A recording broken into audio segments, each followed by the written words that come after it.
Sejam muito bem-vindos ao canal. Afinal, o que somos nós? O Manuel é engenheiro florestal e mora no estado do Rio de Janeiro.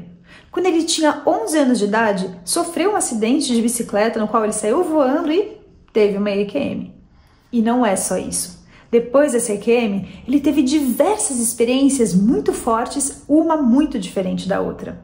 Se gostarem, por favor, deem um like, compartilhem com os amigos, se inscrevam no canal. Isso ajuda e muito a mensagem chegar a mais pessoas.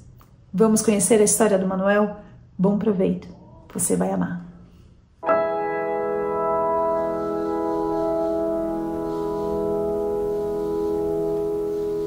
Boa noite, Manuel. Muito obrigado por você aceitar compartilhar conosco do canal Afinal que Somos Nós a sua experiência de quase morte e outras experiências que você considere relevante nos contar. Peço, por favor, que você nos conte o seu nome, sobrenome, onde você vive, o que você faz e não nos poupe de nenhum detalhe da sua experiência e a palavra está com você. Muito obrigado, Carlos. Obrigado por esse espaço aqui, para me permitir compartilhar a minha história, né? E meu nome é Manuel Van Borel, eu vou completar 29 anos agora, no dia 11 de setembro, e eu sou estudante de Engenharia Florestal pela Universidade Federal Rural do Rio de Janeiro, e a minha experiência aconteceu há 18 anos atrás, no ano de 2006. É um relato breve, mas as memórias parecem vívidas, são vívidas para mim, parece que aconteceu ontem. Então, era uma tarde de verão, em 2006, e eu sempre gostei muito de pedalar de bicicleta. E eu cresci na Praia de João Francisco, que fica no município de Quissamã, interior do estado do Rio, no norte fluminense. E é uma praia muito deserta, assim, durante a alta temporada, que tem pessoas que vêm, né, para as casas de veraneio, tem maior movimentação. E eu sempre tive uma insegurança de andar de bicicleta e passar perto de carro. E como eu não tinha esse costume de andar de bicicleta e ter muito movimento de carro ali onde eu morava, eu me vi em uma situação descendo de uma ladeira, que tinha uma rua da direita e da esquerda, e ao meio, um meio-fio, né, um trevo, com uma placa. E vinha um carro de um lado e um do outro, inclusive o carro da direita estava fazendo contramão. E aí eu fiquei muito nervoso, falei, o que eu faço? Fiquei com medo de ir para um lado e bater no carro, e para o outro lado e bater no outro carro, e eu acabei escolhendo subir no meio-fio. Mas tinha um altinho assim, né? E acabou que a roda da bicicleta bateu ali, e eu voei com tudo para trás.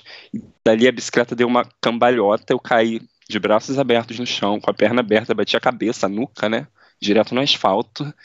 E a partir desse momento, eu já via tudo de outra perspectiva, eu já estava no alto. E, nesse ponto, eu era apenas um observador. E como se trata de um acidente, né, eu não estava nervoso, não tinha um nervosismo. Era uma paz, assim, que não condizia com nada daquela situação. E eu muito sereno, uma serenidade que nunca tive na vida. Eu via toda aquela cena de todos os ângulos. Então, no carro da esquerda, tinha uma família, tá? Pai, mãe, 4 crianças atrás, que eu não sei ao certo se eram filhos deles, todas essas crianças, e eu lembro de ver dentro do carro a aflição das crianças e sentir o que elas estavam sentindo. Então elas, como eu devia ter 11 anos, as crianças eram mais novas, deviam ter ali entre 5 e 6 anos de idade, e elas tentando levantar assim para olhar pelo vidro e me ver ali, né, naquela situação no chão. E aí eu lembro do pai abrindo a porta e eu vendo isso como se eu estivesse dentro do carro, tá? E saindo. E tudo em câmera lenta, muita câmera lenta, era uma velocidade que também não era a que a gente vivencia aqui no mundo, né, físico. Era quase que slow motion mesmo. E o outro carro da direita era um casal, uma mulher nova, assim, e um rapaz, e eles foram saindo também e vieram andando em minha direção. Mas isso tudo, Carlos, sei lá, ao mesmo tempo que foi menos de um minuto, para mim parecia que era uma eternidade aquela cena acontecendo, porque ao mesmo tempo que eu via tudo isso que eu estou relatando aqui agora, eu sentia a aflição das pessoas, eu sentia a aflição das pessoas que estavam ao redor. E outro ponto é que as cores eram muito vívidas. Hoje em dia eu tenho miopia, tá? Na época eu não tinha, minha visão era perfeita, mas ainda assim O pôr do sol lá é muito lindo, porque ao lado desse trevo, na rua que eu estava, tem uma lagoa. E ela reflete aquelas cores douradas do pôr do sol. E imagina isso multiplicado por 10. Era assim que eu via. Que por um momento eu até não foquei muito. É isso, eu não estava preocupado comigo, sabe? Meu corpo ali estirado no asfalto, mas é como se aquilo não fosse um problema. E aí eu passei a admirar mais a paisagem, a lagoa, tudo que tinha por ali ao redor. E as coisas foram acontecendo, e como eu disse, muito devagar. E esse pai, que estava no carro com a família, encostou a mão em mim. No momento que ele encosta em mim, eu já volto pro corpo. E eu olho para ele, e eu volto com a mesma serenidade que eu estava quando via tudo lá de cima, né? E engraçado, que ele me perguntou, você tá bem? Eu falei, tô bem, tô tranquilo. Mas você precisa de ajuda? Tem certeza que você tá bem? Eu falei, tô. Muito sereno, muito tranquilo, não tinha nenhum nervosismo em mim, parece que eu trouxe um pouco daquele sentimento que eu tive do outro lado, né? E aí as pessoas muito preocupadas me ajudaram a levantar, peguei a bicicleta, e quando eu olho para minha barriga, acredito que no momento que a bicicleta capotou, né, ela bateu forte no meu abdômen e chegou a afundar, ficou fundo. E minha casa ficava bem na esquina, próxima, de frente para esse trevo. E eu fui andando, não falei para os meus pais no dia, não quis preocupar ninguém. Eu nunca fui uma criança que gostava de dar preocupação aos pais, então eu meio que deixei isso de lado, não contei. E a história foi essa. Antes de eu fazer perguntas sobre isso, eu sei que você tem outras histórias muito interessantes. Eu gostaria que você falasse sobre elas e depois a gente faz todas as perguntas. Sim. Então, depois desse acidente, uma sucessão de coisas aconteceram na minha vida, muitas delas inexplicáveis, né? Por exemplo, depois disso, eu passei a me ver voando sobre a Restinga. Para quem não conhece Quissamã, a maior restinga em extensão territorial do Brasil fica lá. É o Parque Nacional da Restinga de Jurubatiba. Uma restinga muito linda, muito rica, biodiversa, e eu me via voando à noite, sempre à noite, no horário que dormia, tá? O cenário não era de dia, não era ensolarado, era noite mesmo. E eu voando entre as árvores, entre as plantas, entre as lagoas, e aquilo era tão bom para mim, e eu senti o vento no rosto, era uma sensação maravilhosa. E eu lembro que eu acordava e falava, gente, por que eu não posso sentir isso, ou fazer isso agora, aqui, né, com esse corpo físico durante o dia? E assim, não acredito que seja sonho, porque a gente sabe que é diferente, né? O sentir é como se você estivesse experienciando aquilo de fato. Vai para a próxima. Vamos lá. Além desses sonhos também, eu tive muitas paralisias do sono, tá? Principalmente ali na minha pré-adolescência. E vamos dizer que aos 16, 15 anos, tá? E geralmente era na parte da manhã, quando eu acordava, ali entre 9 horas...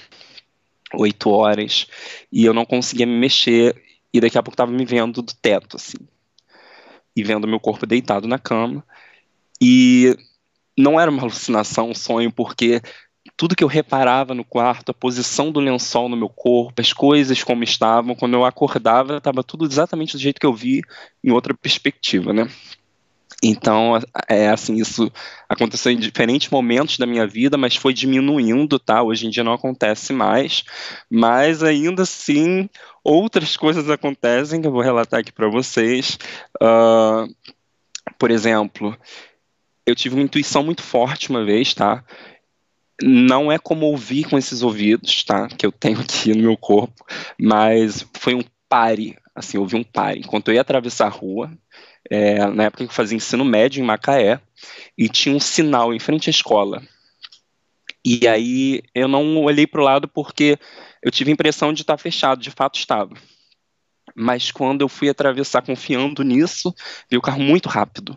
E essa intuição muito forte, que não era um pensamento meu, eu sentia que era um pensamento externo, sabe, não vinha de mim. Pare muito forte, eu parei e o carro passou a 200 por hora, vamos dizer, muito rápido, assim. Agora um outro relato, esse já mais recente, pegando o BRT aqui no Rio de Janeiro, teve um período que eu fiz letras na UFRJ, no começo do ano de 2018, tá? Primeiro período de 2018.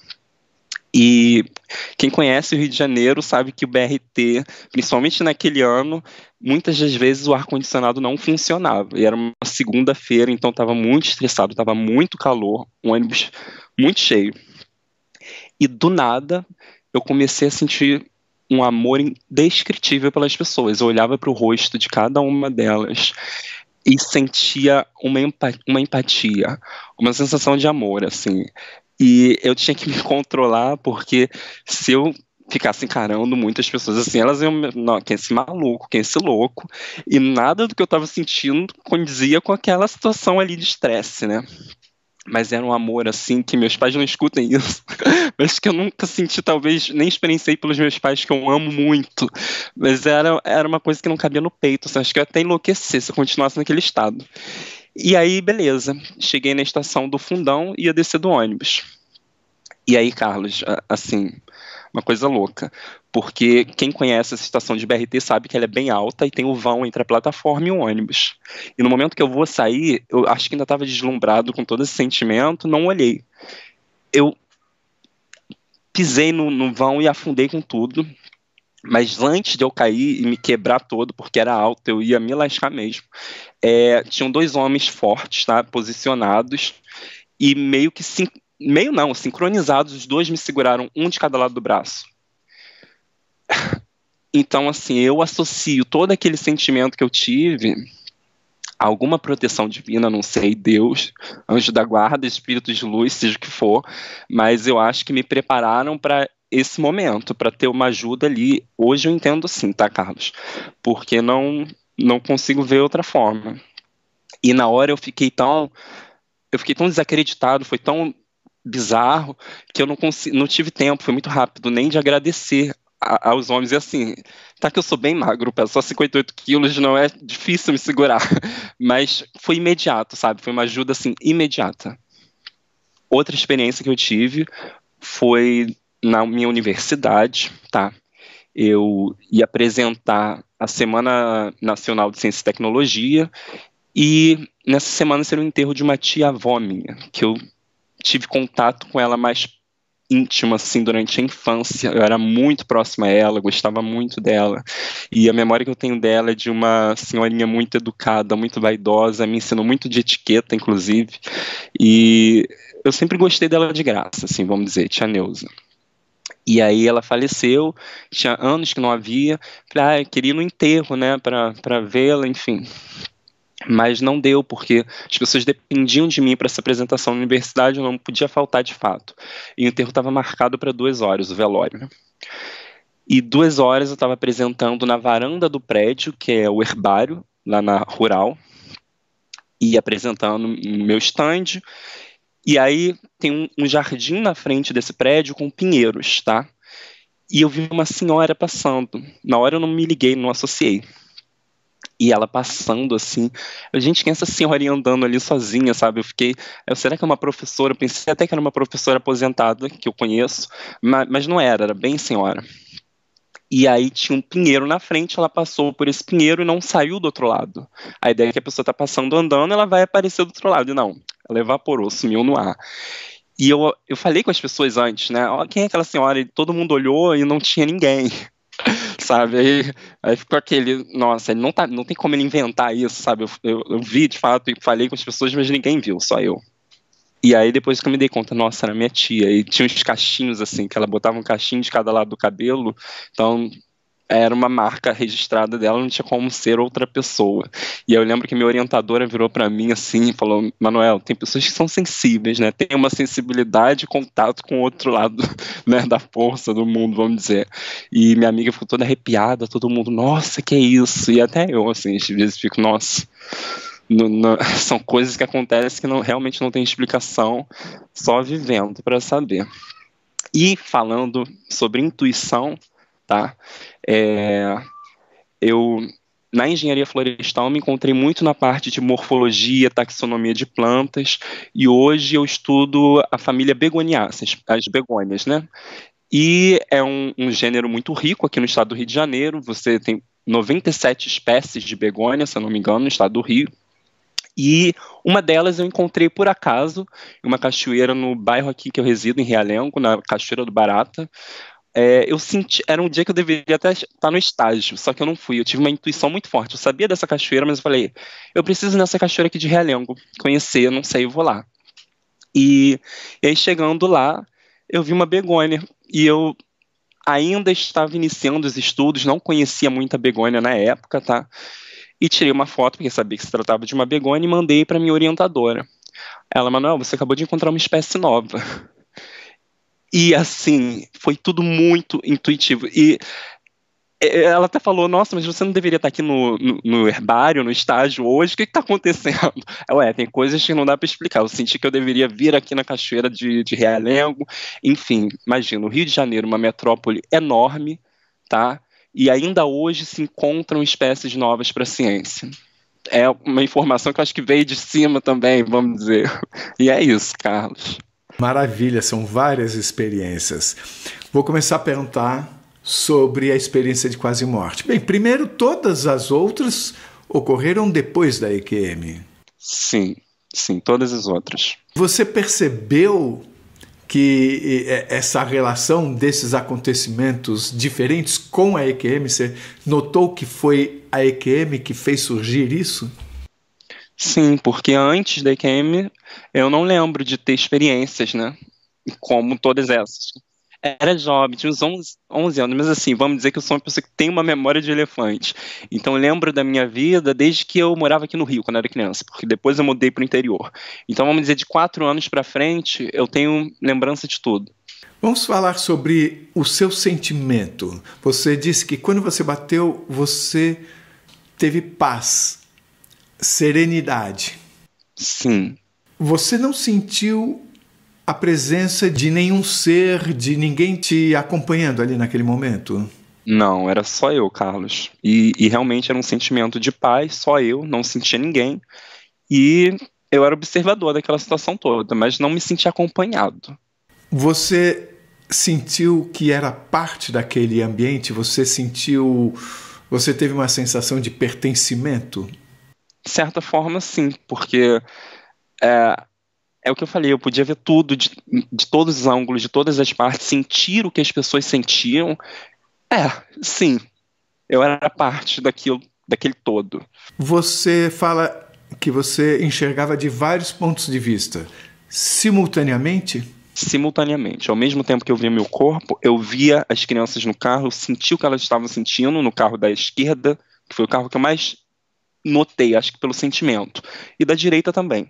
E o sentimento também você percebia simultaneamente de todas as pessoas, e isso não fazia você se confundir. Quem é que está sentindo o quê? Engraçado, eu não confundia. Eu continuava sentindo aquela paz, a serenidade, mas vamos dizer que eu senti o que as pessoas estavam sentindo, mas aquilo não me atingia. Mas eu sentia angústia delas, mas era como se não fosse meu aquilo, sabe? Não me atingia de certa forma, mas eu sabia o que elas estavam sentindo. É interessante, né? Porque às vezes você vê uma pessoa chorando e você fica imediatamente tocado por aquilo, mas isso não ocorreu ali. Não me tocava. Sobre o sentimento que você percebeu, também valia para os pais dessas crianças? Sim, de angústia? Sim, principalmente a mulher não tanto, mas o pai eu sentia muita angústia, como se ele estivesse vendo os filhos dele naquela situação, sabe? Nossa, garoto novo, e eu sempre aparentei ser mais jovem, então com 11 anos eu parecia, sei lá, ter 9 ou 8, e ele muito preocupado comigo, querendo realmente me ajudar, e tanto que na hora que ele falou comigo, tá tudo bem, e eu já no meu corpo, eu ainda conseguia sentir toda a aflição dele. Quando você via tudo de cima, de todos os ângulos,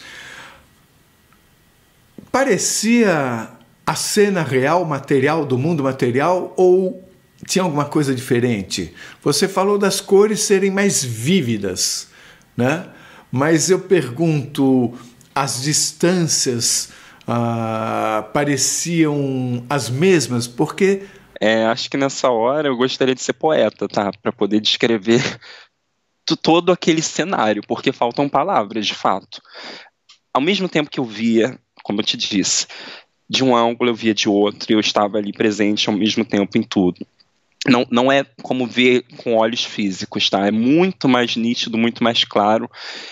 É expansivo, não sei a palavra. É como se eu pudesse ver o poro das pessoas se eu quisesse, desse um zoom absurdo, sabe? Não sei explicar, mas se eu boto atenção em alguma coisa, a cena se abre, assim, se expande. Como a gente abrindo no telefone, sabe? Assim. Era exatamente sobre isso que eu queria falar. Uma pessoa, numa entrevista anterior, comentou que, digamos, por exemplo, ele vê uma placa de trânsito lá longe, na hora que ele olha e manifesta o interesse, o que está escrito ali? É como se aquilo viesse até ele e ficasse grande. Sim. Como se o interesse mexia na distância, como se fosse isso. Eu vejo que o foco do interesse, nesse caso, era muito o sentimento. Então, as crianças estavam apavoradas, aí o foco ia para elas. O pai muito preocupado, trazia o foco para ele. Mas, ao mesmo tempo, eu tinha controle da situação, porque, como eu disse, eu fiquei deslumbrado com a lagoa, por exemplo, com as cores, com o pôr do sol. E aí, por um momento, eu desviei a atenção para isso. Mas o sentimento das pessoas me puxava de uma forma muito forte para a cena, entende? Vamos supor que tenha demorado quanto tempo aqui? 1 minuto, 2 minutos? 1 minuto, 2 no máximo. Foi bem rápido. Bati a bicicleta, caí, eles saíram rápido do carro e puf. E você disse que logo o senhor chegou, encostou em você e aí você voltou para o corpo. Exato. Você falou, por outro lado, que onde você estava, passava tudo em slow motion. Slow motion, sim. Você diria que lá, então, esse 1 minuto daqui se desdobrou em mais tempo?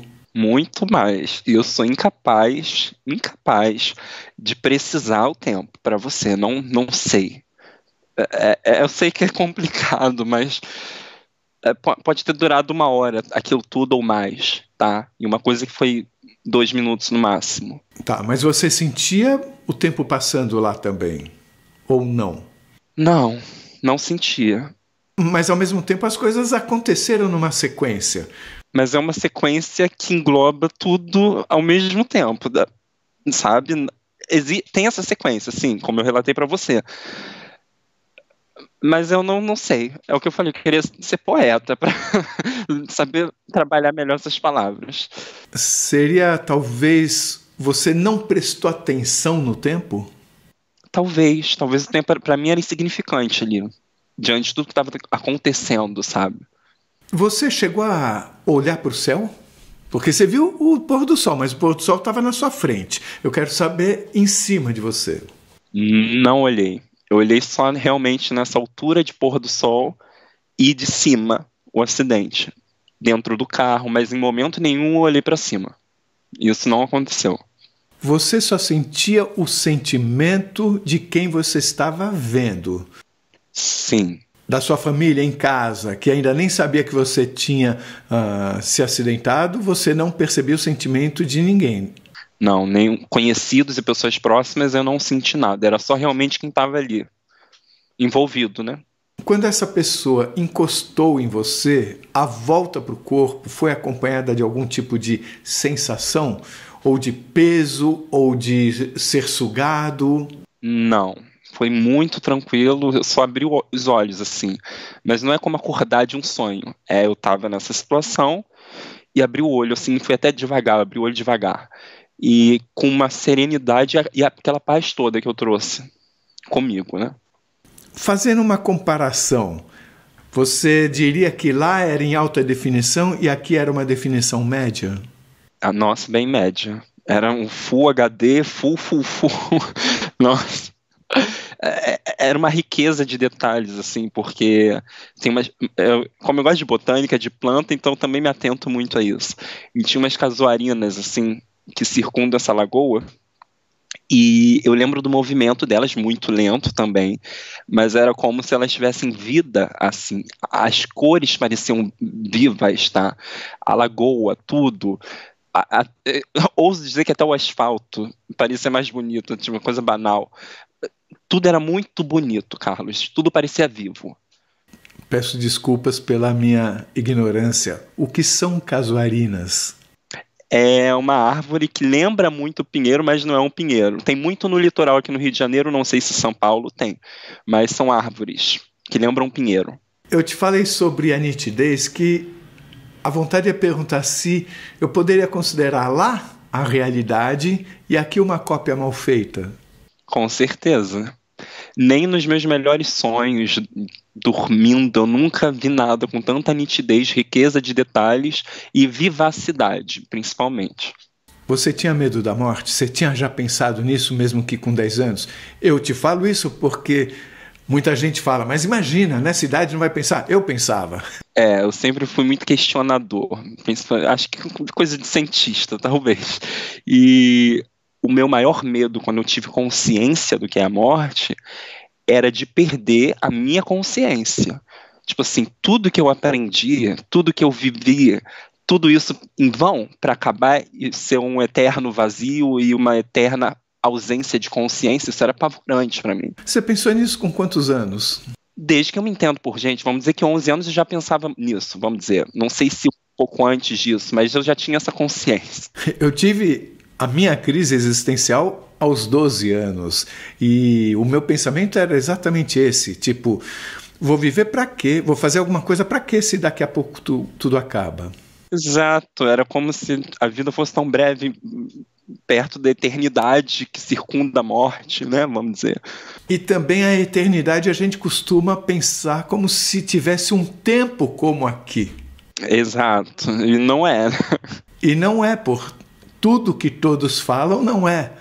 Então é um grande erro a gente fazer essa extrapolação de raciocínio. Sim. Mas volte a me falar, você tinha um pavor da morte, então? Tinha, nossa, pavor.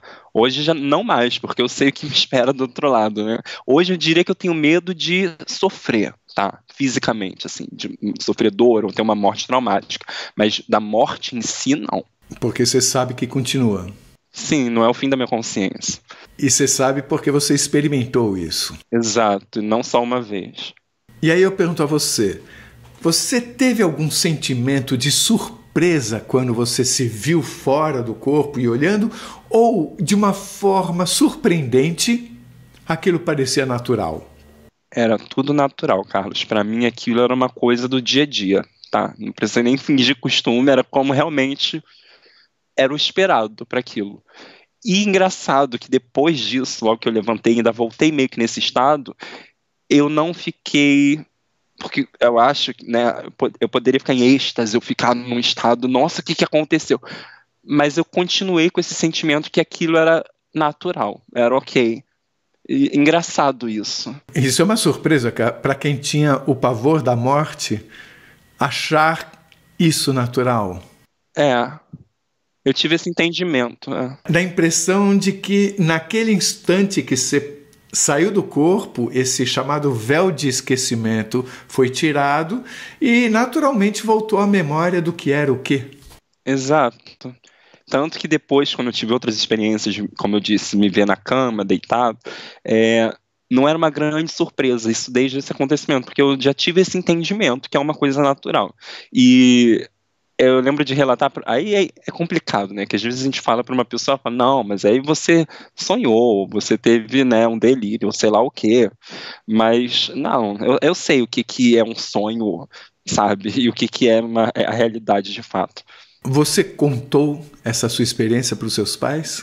Eu lembro que eu contei para minha mãe, uns anos depois de acontecer, tá, eu não contei na hora, assim, tá, mas contei para minha mãe e para algumas pessoas, assim, alguns amigos, mas pouquíssimas vezes na minha vida. Agora eu tô contando pro público bem maior, né? Mas é realmente, porque as pessoas às vezes invalidam, não acreditam, acham que é besteira. Até o caso que eu vi minha tia-avó, eu lembro que eu contei para minha avó, a irmã dela, e minha avó super, né, acreditou e falou, não, mano, realmente, ela foi se despedir de você, mas já outras pessoas falaram, não, isso é coisa da sua cabeça, não sei o quê. Então, às vezes, a gente fica até com receio, né, de compartilhar. E por que agora você resolveu contar? Engraçado, Carlos, eu acompanho o canal há muitos anos, talvez desde um pouco antes da pandemia, e eu sempre pensei em contar essa história aqui. Mas, não sei, eu ainda tinha uma dúvida e tal. E depois veio um sentimento que eu não sei te explicar, um sentimento de você precisa compartilhar, você precisa contar a sua história, mesmo que seja um relato breve. Eu senti que eu precisava fazer isso, enviar um e-mail para o canal. E foi engraçado que eu quase que entrei em transe escrevendo e-mail, que eu escrevi muito rápido, assim, e eu estava em meio a tarefas da faculdade, minha vida é muito agitada, minha agenda muito atribulada, mas eu tirei um tempo, escrevi o e-mail e enviei. E você deu um retorno rápido, falei, era para ser. E a gente combinou ontem de fazer a entrevista, hoje. E já tá saindo, eu senti que eu precisava falar o quanto antes. Às vezes me dá a impressão, ouvindo as respostas para essa pergunta e as entrevistas em geral, me dá a impressão, será que de alguma forma nós estamos tendo permissão de saber mais sobre nós mesmos? Eu acredito que sim, Carlos, e sinto que daqui para frente tem muito mais para ser revelado, muito mais para acontecer, muita coisa para descobrir ainda. Eu sinto que essa é a pontinha do iceberg, sabe? E você acha que isso tem alguma relação com esse momento que estamos vivendo? Sim, olha, eu vou te contar uma coisa que antes da pandemia eu já vinha com um sentimento muito forte, eu compartilhava com as pessoas de que algo grandioso aconteceria, alguma coisa ia acontecer que ia afetar o mundo. E, de fato, veio a pandemia. E agora, nesse momento, voltou esse sentimento no fundo, tipo, sabe, alguma coisa pode estar próxima de acontecer, não sei, odeio ser mensageiro de tragédia, nada disso, mas eu sinto que alguma coisa está por vir, tal qual eu senti antes da pandemia. Eu tenho notado, conversando com as pessoas, que, da mesma forma como você, elas também se sentiram levadas a comunicar, como se precisassem e que fosse logo. Sim, eu tenho esse sentimento. Você falou que você poderia ver quase os poros. Algumas pessoas comentam que elas viam tudo como se fosse feito de uma mesma coisa, como se vissem os átomos, digamos assim, como se vissem a realidade granulada. De alguma forma isso faz sentido para você? Engraçado você ter comentado isso, que eu ainda não tinha pensado, né, desse ponto de vista, e realmente é como se eu pudesse tocar tudo, é como se tudo fosse muito palpável, até o vácuo, o ar, não sei, o espaço, é como se tudo fosse preenchido, sabe, por energia, não sei, mas eu tinha essa sensação sim, Carlos. Depois da experiência, você teve uma série de outras experiências voando sobre a restinga, paralisia do sono, do pare, mas com relação aos seus sentidos, que é audição, visão, principalmente, e o tato, alguma coisa mudou? Você passou também a perceber o sentimento das pessoas que se aproximavam de você, tal como você percebeu o sentimento das pessoas de dentro do carro? Alguma coisa aconteceu nesse sentido? Não muito, mas eu posso dizer que minha empatia aumentou muito, sabe? Às vezes a pessoa tá mal e eu sinto que a pessoa não tá bem, mesmo que ela não aparente aquilo. Ou a pessoa tem alguma intenção por trás de uma ação e parece que já logo eu pego aquilo no ar.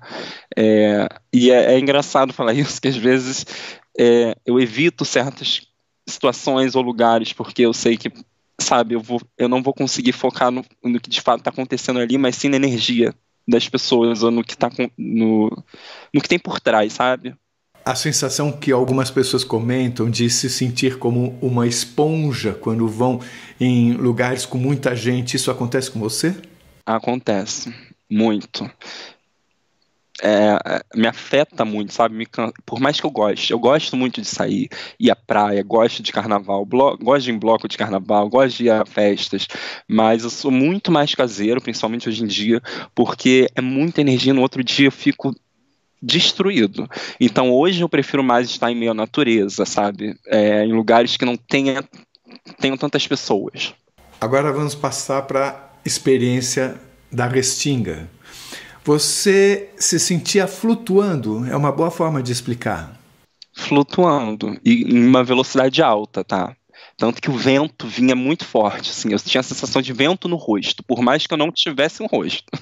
E você controlava a velocidade, e para onde você ia? Por toda a restinga. Eu lembro de voar em linha reta, ia até uma ponta e depois voltava, e ficava num vai e volta. Não era muito circular, era um movimento em linha reta mesmo. Eu ia e voltava. Mas você sentia que você tinha controle sobre o que você estava fazendo? Sim, tinha controle. Você falou que sentia o vento no rosto. Você não tinha rosto ou você não sentia ter rosto? Eu não sentia ter rosto, era a sensação do vento, engraçado, mas eu não via um corpo, tá? Era só a sensação mesmo de um vento no rosto. Engraçado. Você se sentia respirando? Não. Na verdade, eu nunca parei para pensar sobre isso. Mas acho que não. Você sentia temperatura? Não. Era só, vamos dizer, fisicamente sentido. Esse corpo era só essa sensação de vento. Aí você falou da paralisia do sono, que era de manhã, você se via do teto. Eu gostaria que você comparasse essas duas situações, quando você se via do teto e quando você estava em alta velocidade voando na Restinga. Você pode me comparar essas duas experiências? Posso, sim. Eu sinto que nessa de voar pela Restinga, eu era bem mais novo, né? Eu tinha um controle, tá? E já no caso de me ver na paralisia do sono, no quarto, ali eu já era mais, sei lá, tinha 16 anos, 17, até 18. Eu não tinha controle. E muitas das vezes eu me sentia descontrolado, inclusive. Vamos dizer, girando assim no quarto, sabe? De sentir o corpo indo para todos os lados muito rápido e depois eu acordava, voltava, mas sem controle. A diferença é essa. Em um cenário eu tinha um controle, em outro não. Imagino que a sensação na Restinga era melhor. Muito melhor. Inclusive no começo desse descontrole eu ficava com medo, acordava nervoso, porque era uma coisa desconfortável, né? Você fala paralisia do sono porque você sentia que não conseguia mexer o corpo. Exato, era a primeira sensação de tentar abrir os olhos, não abrir, tá travado, quase que... Eu lembro que da primeira vez eu pensei até que estava tetraplégico, dei um desespero enorme. Aí depois do desespero eu me via e depois voltava, quase que imediato. E quando você voltava, você já conseguia se mexer? Aí já mexia tudo normal. E engraçado que uma vez eu fiquei num looping de que eu voltava e ia e não conseguia acordar, e isso aconteceu, sei lá, umas 10 vezes. Não acontecia um esforço de encaixar no corpo? Não. Mas eu sinto que quando eu estava nessa questão de desgovernado, era como se não estivesse tendo esse encaixe, entende? Ou não estava batendo certo ali. Quando você ouviu o pare ao atravessar a rua e que vinha aquele carro que passou pelo sinal vermelho, foi a primeira vez que de alguma forma a gente pode dizer que você estava acompanhado? Sim. E depois nesse caso do BRT. Sim. Mas no BRT você foi salvo por duas pessoas materializadas daqui. Sim, Mas esse pare não foi dito por alguém que estava do seu lado.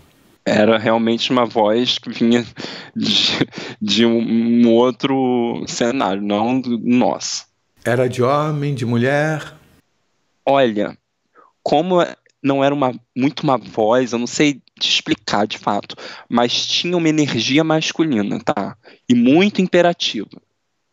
Não podia dar chance para você não escutar, né? Não, foi bem assim, pare, ok, vou parar. Não tinha como não responder aquilo, né?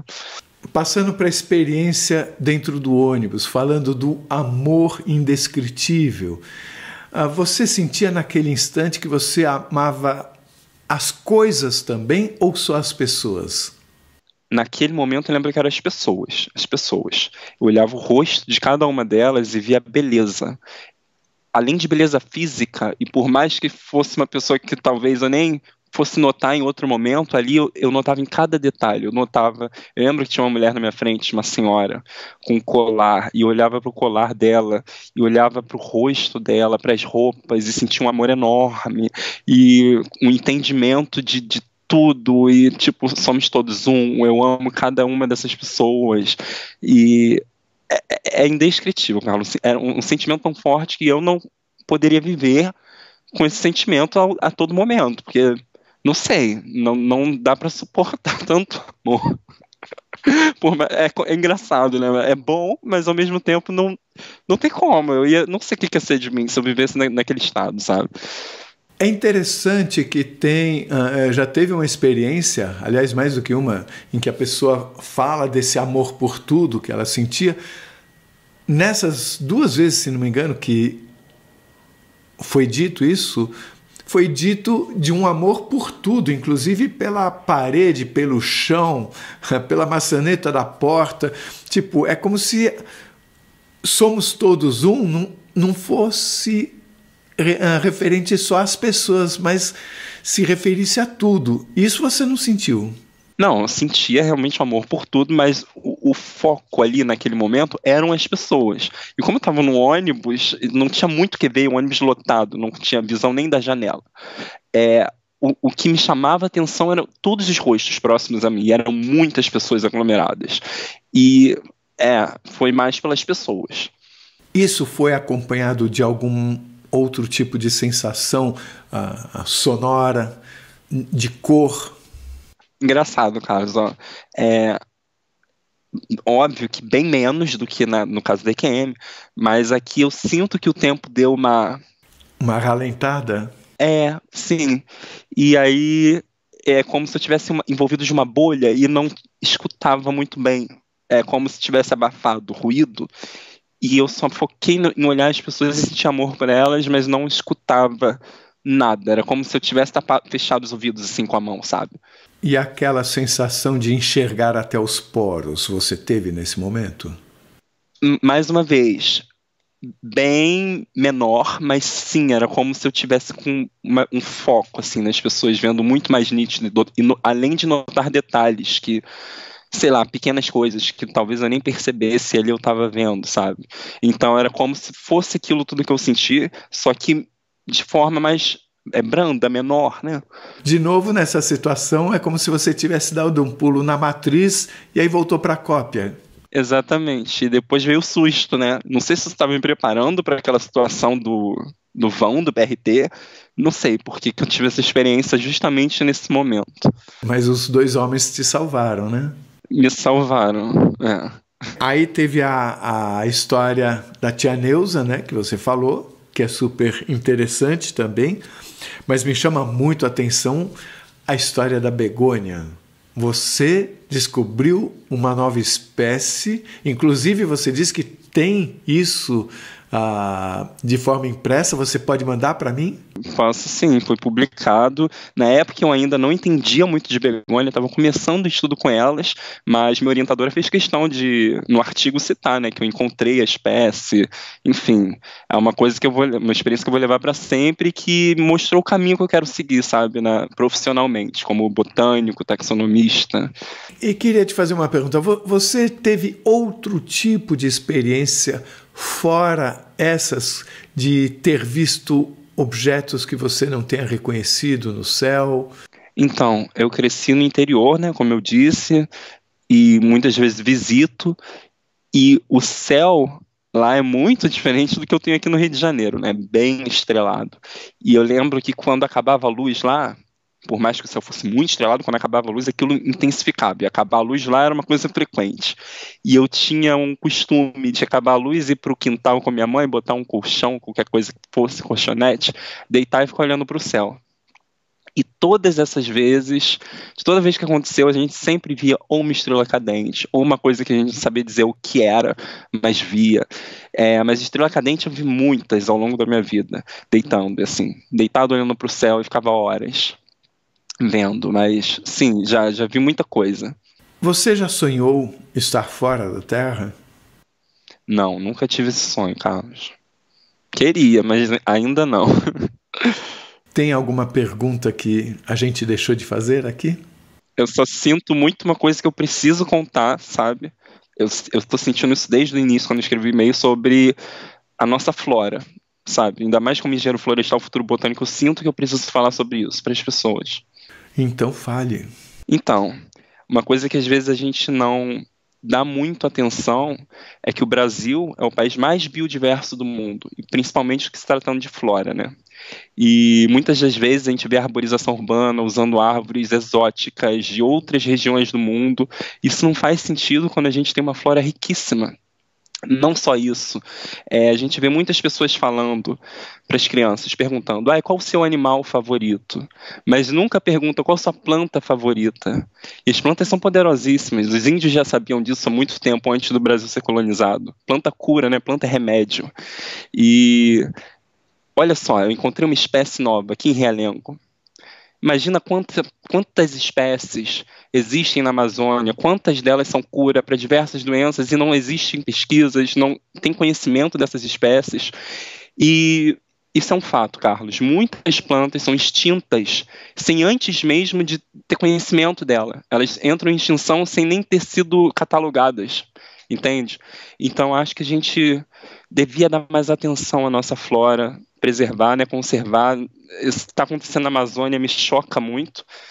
Eu sinto que eu preciso falar isso, entende? O que está acontecendo na Amazônia? Queimadas para todo lado, e às vezes as pessoas vêm com uma ideia de que estão botando fogo em pasto, no Mato Grosso, Pantanal, mas do pasto vai para a floresta e destrói tudo, e muitas espécies são endêmicas. Endemismo é uma espécie que ocorre só em um lugar, como essa de Realengo. Se pega um fogo ali na cachoeira, acabou, é extinção é para sempre. Então, é triste demais e lamentável. Você, na sua experiência, você colocaria de alguma forma a palavra amor na sua EQM?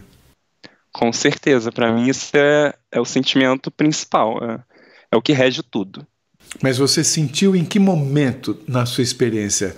Onde você colocaria, de que forma você encaixaria na sua EQM a palavra amor? Porque você falou de paz, de serenidade. No todo, entende, Carlos? Mais que tivesse uma paz, uma serenidade, mas no todo, a beleza de tudo, entendeu? Saber que tudo é energia, que tudo que existe é muito maior do que a gente pode imaginar.